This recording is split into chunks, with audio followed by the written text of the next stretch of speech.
ان کی اسمبلی تھی یا جو پارلیمنٹ تھی اس کو بھی انہوں نے ختم کر دیا، اور وہ جو آئین تھا افغانستان کا اس رپورٹ کے مطابق وہ ضمانت دیتا تھا ہر شہری کو کہ اس کے کچھ حقوق ہیں، اس میں خواتین بھی شامل ہیں، ان کے بھی حقوق ہیں، اور یہ ختم کرنے کے بعد جب انہوں نے آئین کو بالکل ختم کر دیا تو ظاہر ہے کہ پھر وہ ضمانتیں جو ہیں وہ ختم ہو گئیں۔ اب اس میں جو امپورٹنٹ آئی تھنک فائنڈنگز ہیں جس کے لیے ہمیں آئی تھنک بہتر اندازہ ہو سکے گا، مثلاً جو امپورٹنٹ اس میں ہائی لائٹ ہے کہ اگر ہم جو بات کر رہے ہیں کہ کیا واقعی یہ جو افغان طالبان ہیں یہ مختلف ہیں ماضی کے مقابلے میں، تو جو اس میں رپورٹ کیا گیا ہے مثلاً انہوں نے ذکر کیا ہے ایمنسٹی انٹرنیشنل کی رپورٹ کا کہ نومبر 2022 سے لے کے جنوری 2023 تک کم از کم ایمنسٹی انٹرنیشنل نے 180 ایسے واقعات جو ہیں وہ رپورٹ کیے ہیں جس میں 180 لوگوں کو پبلکلی مختلف جرم کے الزام میں 180 لوگوں کو، جس میں خواتین اور بچے بھی شامل تھے، کوڑوں کی سزا دی گئی ہے، یعنی کہ پبلکلی ان کو سزا دی گئی ہے، ان کو مارا گیا ہے۔ اور اگین یہ جب لیٹ 90s میں یہ جب آئے تھے پہلی مرتبہ اس وقت بھی پبلکلی یہ کیا کرتے تھے۔ پھر اسی طرح سے اس ایک اور رپورٹ میں یہ کہا گیا ہے کہ 7 جولائی 2022 کو ایک جو رپورٹ اس میں ایک میس گریو جو ہے وہ سامنے آئی، جس میں کم از کم 100 لوگ جو ہیں ان کی لاشیں ملیں، اور طالبان کی طرف سے یہ توجیہ پیش کی گئی کہ یہ وہ لوگ ہیں جو داعش دہشت گرد گروہ کے ساتھ منسلک تھے۔ اگین یہ ریفلیکٹ کرتا ہے کہ جو طالبان ہیں وہ کس حد تک انسانی حقوق کی جو پاسداری ہے وہ کرتے ہیں۔ پھر اگست 2021 اور اگست 2022 تک کے درمیان افغان طالبان کی جو اتھارٹیز ہیں انہوں نے 243 ایکسٹرا جوڈیشل کلنگز کی ہیں، یہ بھی اس رپورٹ میں بتایا گیا ہے۔ 1000 سے زائد افراد کو غیر قانونی طور پر ڈیٹین کیا گیا ہے۔ اسی طرح سے کم از کم 570 ایسے کیسز سامنے آئے ہیں کہ جن لوگوں کو انہوں نے ٹارچر کیا ہے۔ پھر خواتین کی اگر آپ بات کریں تو جو افغان طالبان نے آتے ہی جو اقدامات کیے، مثلاً انہوں نے جو پہلا کام کیا سپٹمبر 2021 میں، ایک ماہ کے بعد ہی جب اقتدار میں آئے، طالبان کی جو خواتین کی ایک وزارت تھی اس کو انہوں نے ختم کیا۔ خواتین کے خلاف کم از کم جو طالبان کی لیڈرشپ ہے 50 انہوں نے مختلف رولنگز دیں، جس میں نومبر 2022 میں خواتین کے پارک جانے پر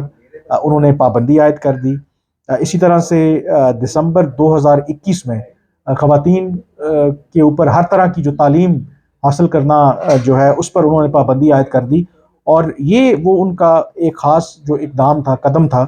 جس کی وجہ سے اگر انیشلی ایک امید تھی کہ شاید افغان طالبان کو دنیا تسلیم کر لے، لیکن خواتین کی تعلیم پر بلینکٹ پابندی لگانے کی وجہ سے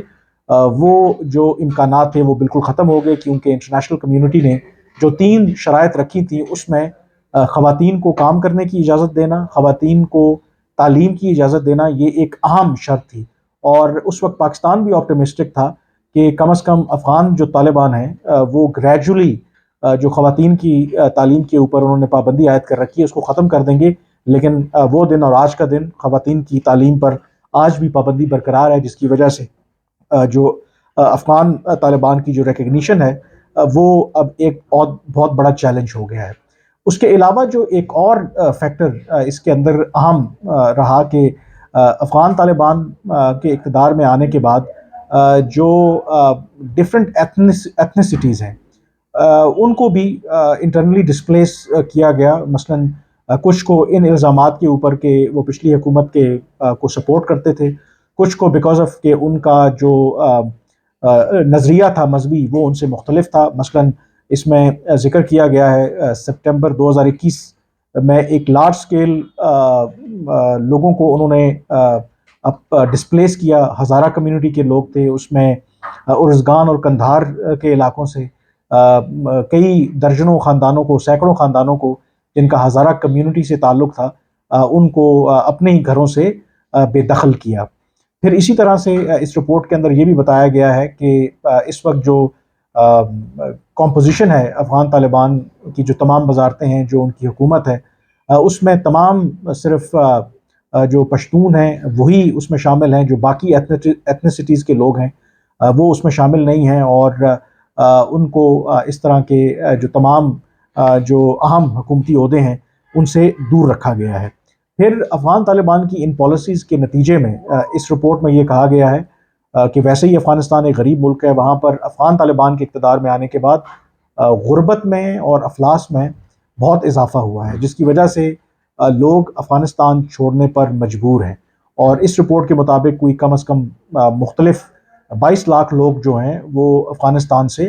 ہجرت کر کے گئے ہیں، اور اس میں جو ایک سنگل وجہ انہوں نے بتائی ہے وہ یہ ہے کہ اگر ان کے پاس روزگار تھا اس سے پہلے تو روزگار چھن گیا، یا پھر افغانستان کے اندر روزگار کے مواقع نہ ہونا وہ وجہ ہے جس کی وجہ سے وہ افغانستان چھوڑنے پر مجبور ہیں۔ تو اس رپورٹ کو سامنے رکھتے ہوئے جو ریکمنڈیشن دی گئی ہیں کہ انٹرنیشنل کمیونٹی کو چاہیے کہ وہ افغان طالبان کے اوپر دباؤ برقرار رکھے اور ان کو مجبور کرے کہ وہ افغانستان اور جو عام شہری ہیں اس میں خواتین بھی شامل ہیں، اس میں تمام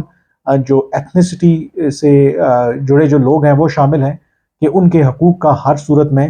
تحفظ کیا جائے۔ یہ یقینی طور پر ایک بہت بڑا چیلنج اس وقت انٹرنیشنل کمیونٹی کے لیے۔ حال ہی میں ہم نے دیکھا بھی کہ دوحہ کے اندر بھی یو این نے ایک کانفرنس کروائی جس میں انہی تمام ایشوز کو ڈیل کرنے کے لیے مختلف تجاویز بھی دی گئیں۔ اس میں ایک پروپوزل یہ بھی ہے کہ یو این ایک اسپیشل انوائے اپوائنٹ کرے آن افغانستان، تاکہ جو انٹرنیشنل ایفرٹس ہیں ان کو بہتر طریقے سے کوآرڈینیٹ کیا جا سکے۔ لیکن افغان طالبان کو دعوت دی گئی تھی اس کانفرنس میں، انہوں نے اس میں شرکت اختیار نہیں کی، کیونکہ ان کو اعتراض تھا کہ یو این نے جہاں افغان طالبان کو اس کانفرنس میں مدعو کیا تھا، وہاں پر انہوں نے افغان سول سوسائٹی اور جو ویمن ایکٹیوسٹ تھیں ان کو بھی اس کانفرنس میں بلایا تھا، جس پر جو افغان طالبان کی حکومت ہے ان کو اعتراض تھا۔ تو فیصلہ آپ نے کرنا ہے کہ جو باتیں کہی جاتی تھی کہ کیا جو افغان طالبان کا یہ جو دور ہے کیا کسی طرح سے مختلف ہے، یا افغان طالبان کے جو نظریے میں ان کی سوچ اور ان کی اپروچ میں آج تک کوئی فرق نہیں آیا۔ تو آپ سے اجازت لینے سے پہلے آپ سے ریکویسٹ کہ اگر ابھی تک آپ نے میرا چینل سبسکرائب نہیں کیا تو اسے ضرور سبسکرائب کریں، تاکہ آپ کو لیٹسٹ اپڈیٹس مل سکیں، وہ پاکستان کا سیاسی منظرنامہ ہو، انٹرنیشنل ریلیشنز ہوں، یا پھر ریجن کے ایشوز ہوں۔ مجھے اجازت دیجیے، اللہ حافظ۔